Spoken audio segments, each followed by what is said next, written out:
आज का हमारा जो चैप्टर है वो है चैप्टर नंबर 6, त्रिकोणमितीय अनुपातों की अवधारणा, कॉन्सेप्ट ऑफ ट्रिग्नोमेट्रिकल रेशियो। अब देखिए इसमें एक वर्ड आया है त्रिकोणमितीय अनुपात। तो जैसा कि आप 9th में 10th में 11th 12th जो भी पढ़ाई किए होंगे उसमें कुछ टर्म सुने होंगे, जैसे sine theta, cos theta, tan theta, cosec theta, sec theta और कॉट थीटा।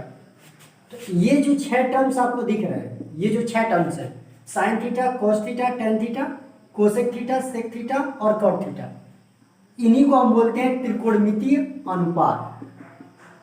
त्रिकोणमितीय अनुपात या त्रिकोणमितीय फलन भी इसको बोलते हैं। ठीक है, तो हमको इसी के बारे में चर्चा करना है, इसी के बारे में डिस्कस करना है इस चैप्टर में। वैसे त्रिकोणमिति का सिलेबस तो बहुत ब्रॉड है, लेकिन आपके सिलेबस के अकॉर्डिंग हमको ज़्यादा कुछ नहीं पढ़ना है। हम पहले डिस्कस करेंगे समकोण त्रिभुज। ठीक, समकोण त्रिभुज में कैसे किसी भुजा की माप से हम sign theta, cos theta, tan theta या कोसेक थीटा, सेक थीटा और टैन थीटा का वैल्यू निकालते हैं, या इनका वैल्यू देने के कारण हम कैसे किसी साइड का वैल्यू फाइंड कर सकते हैं। तो चलिए हम लोग पहले स्टार्ट करते हैं।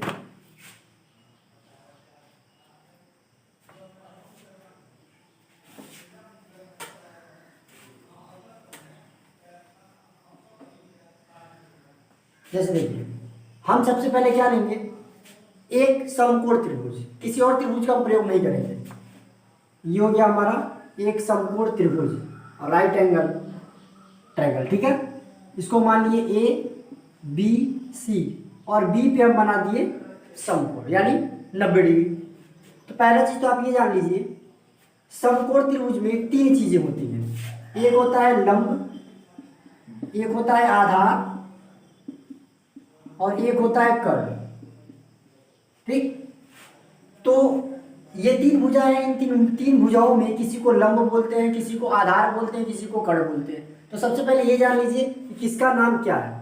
90 डिग्री यानी जहां पे समकोण बन रहा है उसके सामने जो भुजा होगी उसको हम बोलेंगे कर्ण। यानी ये बी पे 90 बन रहा है तो बी के सामने कौन सी भुजा है, एसी, यानी भुजा एसी को हम बोलेंगे कर्ण, और इंग्लिश में हाइपोटेन्यूस।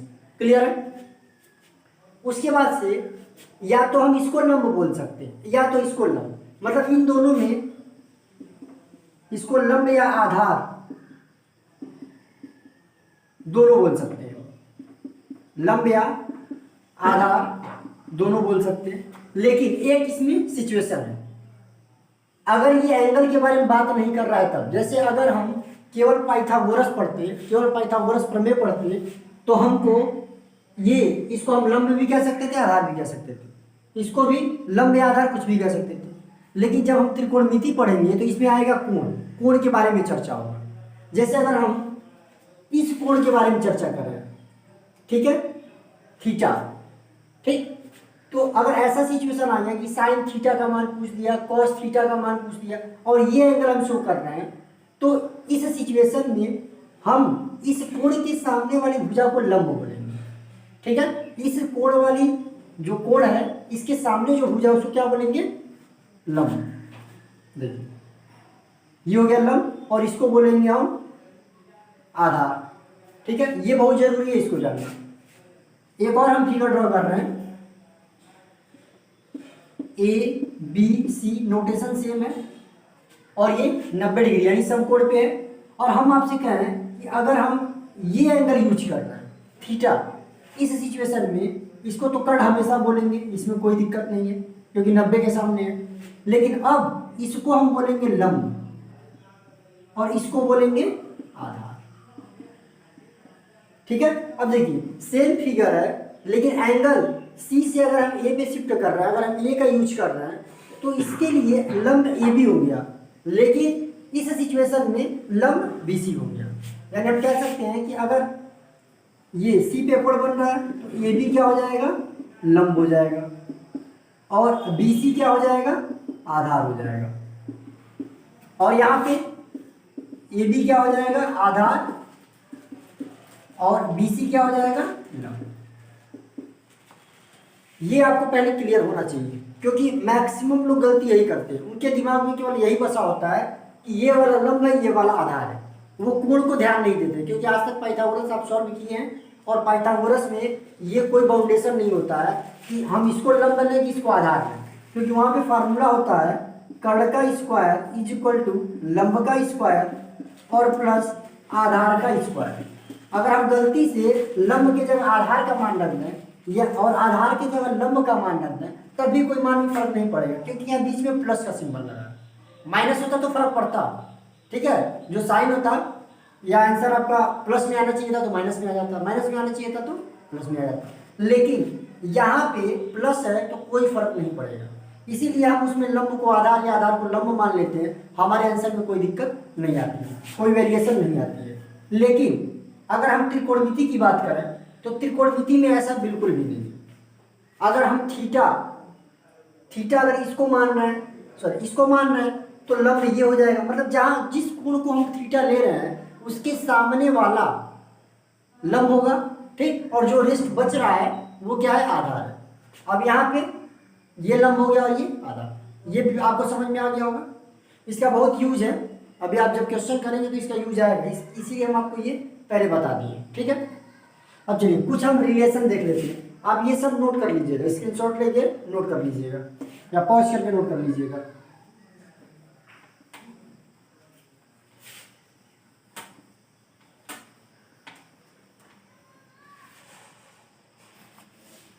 अब आपको ये अभी आपसे हम ये बोले हैं कि अगर भुजा का मान दिया होगा तो आप sine theta, cos theta, tan theta, cot theta, cosec से सब वैल्यू निकाल सकते हैं, ठीक। और अगर साइन थीटा, कॉस थीटा ये त्रिकोणमिति फलन जो दिया हुआ है, अगर ये दे दिया आपके पास तो आप भुजाओं का मान ज्ञात कर सकते हैं। कैसे? कुछ रिलेशन होता है, वो रिलेशन हम यहाँ लिख दे रहे हैं। जैसे साइन थीटा, ठीक है, तो साइन थीटा का मतलब होता है लंब बटे कर्ण, लंब बटे कर्ण। जैसे हम एक यहाँ फिगर ड्रॉ कर दे रहे हैं, जिससे आपको क्लियर होगा।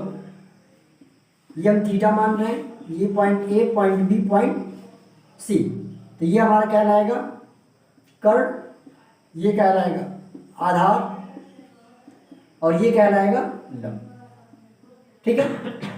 अब देखिए ये हो गया साइन थीटा बराबर लंब बटे कर्ण, यानी फार्मूला क्या बनेगा, ए बी बटे ए सी, ए बी लंब और बटे कर्ण ए सी, ठीक है।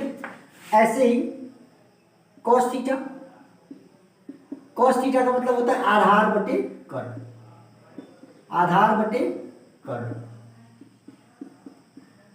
बराबर आधार बी सी और कर्ण ए सी।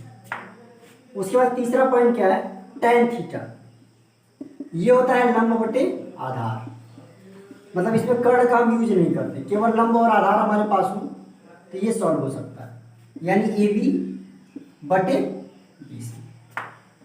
फिर होता है कोसेक, तो जो कोसेक थीटा होता है वो साइन थीटा का उल्टा होता है, यानी एक बटे साइन थीटा, ठीक। देखिए इसका उल्टा होता है कोसेक, इसका उल्टा होता है सेक और इसका उल्टा होता है कॉट, ठीक। तो cosec theta is equal to 1 by sine theta, और 1 बाई साइन थीटा का मतलब क्या है कि हमको इसका जो फार्मूला उसी का रेसिप्रोकल करना है, व्युत्क्रम करना है। तो क्या हो जाएगा यहाँ पे, कर्ण बटे लंब, ठीक है। और इसको हम लिख सकते हैं कर्ण क्या है ए सी और लंब क्या है ए बी, ये फार्मूला बनेगा। फिर आता है आपका सेक थीटा। अब सेक थीटा जो है वो कॉस थीटा का व्युत्क्रम है, ठीक है, तो हम इसको लिख सकते हैं 1 अपान कॉस थीटा। अब 1 अपान कॉस थीटा यानी इसका रेसिप्रोकल करना, यानी कर्ण बटे आधार हो जाएगा, कर्ण बटे आधार, ठीक है। और इसको हम लिख सकते हैं ए सी बटे बी सी। इसके बाद कॉट थीटा आ जाता है, ये होता है टेन का उल्टा, ठीक, तो इसको लिख सकते हैं आधार बटे लंब। और आधार हमारे पास है BC और लंब कितना है ये भी। ठीक है, और ये जरा हमको पता होना चाहिए कि कैसे साइन थीटा का फार्मूला क्या होता है, कॉस थीटा। अगर ये तीन आपको याद है, 1 2 3, ठीक, यानी लंब बटे कर्ण, आधार बटे कर्ण और लंब बटे आधार, तो आप इन बाकी तीनों का निकाल सकते हैं क्योंकि वो एक दूसरे के व्युत्क्रम है। साइन कोसेक का, कॉस सेक का, टैन कॉट का। क्लियर है। अब मान लीजिए आपको याद नहीं होता है तो उसके लिए क्या तरीका है, एक आपको शॉर्टकट बताते हैं कि कैसे आपको याद रखना है। इसका स्क्रीनशॉट ले लीजिएगा, नोट कर लीजिएगा।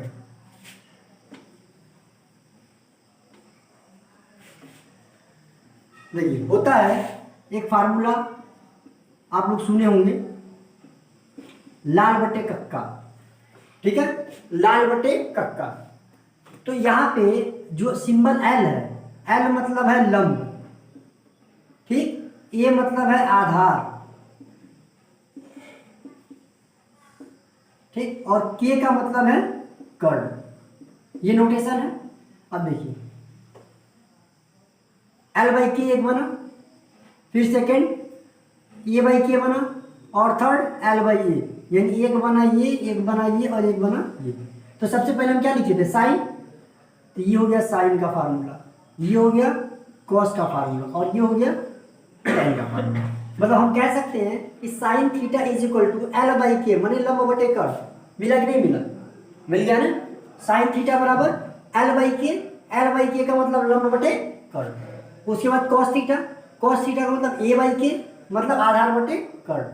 टैन थीटा एल बाई ए मतलब लंब बटे आधार। यानी आप इसका यूज कर सकते हैं, लाल बटे कक्का। ये आपका ट्रिक है याद करने के लिए, शॉर्टकट। इसको आप कहीं पे नोट कर लीजिएगा इस सेक्शन को, जिससे आपको ये कभी भूलेगा तो आप यहां से इसको सॉल्व कर सकते हैं। ठीक है, फिर देख लीजिए लाल बटे कक्का। अब लाल बटे काका मत लिखिएगा, ठीक ना, क्योंकि इसमें क्या है, तीन तीन अल्फाबेट है। ठीक, तो काका नहीं है, कक्का है, कक्का, के ए। तो यहां तक आपको कुछ समझ में आया होगा लगभग कि त्रिकोणमितीय फलन क्या होता है, ठीक, या त्रिकोणमितीय अनुपात क्या होता है, कैसे हम समकोण त्रिभुज में समकोण त्रिभुज की भुजाओं से इसको रिलेट कर सकते हैं।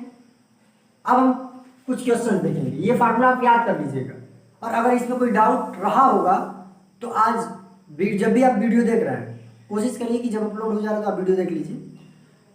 वीडियो देखने के बाद आप कमेंट कर दीजिए, ठीक, जिससे कि हम अगला लेक्चर जब बनाएं तो आपका जो डाउट रहे उसको हम अगले लेक्चर में क्लियर कर दें। इसीलिए जो भी आप लेक्चर देखिएगा उसको जिस दिन अपलोड किया जाए, जिस दिन आपके पास उसका लिंक मिल जाए उसी दिन आप उसको देख लीजिए, क्योंकि 2 दिन के बाद 4 दिन के बाद देखेंगे तो फिर आपका डाउट क्लियर नहीं हो पाएगा।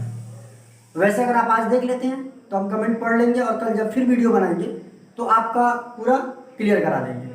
ठीक है, डाउट को हम उसमें पहले डिस्कशन कर लेंगे, फिर आगे हम बढ़ेंगे।